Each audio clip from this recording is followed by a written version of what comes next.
Instruction of Novel Coronavirus Antigen Detection Kit. Before performing the operations, please prepare personal protective equipment, such as goggles, masks, gloves, and lab clothes, etc. Test environment: 10 to 45 degrees Celsius, less than or equal to 85% RH. Step 1. Take out the product. Check the integrity and expiration date of the outer packaging of the product when using it for the first time. If the product is damaged, unsealed, or expired, it is recommended that do not continue to use it. Step 2. Open the packaging box.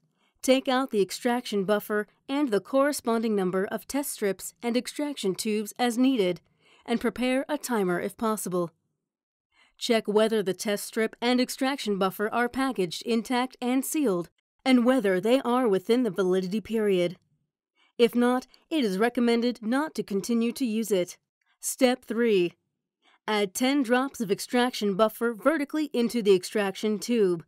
Insert the swab after sampling into the solution in the extraction tube, rotate it close to the inner wall of the tube for 10 times, and then keep the swab in the solution for 1 minute to extract the sample as much as possible. Step 4. Squeeze the swab head along the inner wall of the extraction tube to keep the liquid in the tube as much as possible. Take out and discard the swab. Cover the dropper and gently shake the tube to make the residual liquid on the tube wall fully mix with the liquid in the tube. Step 5.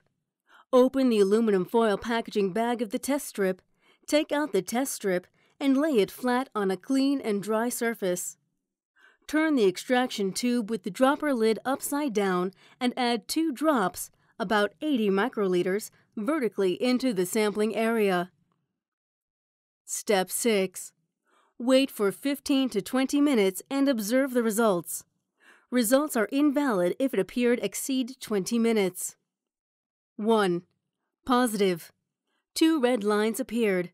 1 line on the test zone T and another on the control zone C. 2.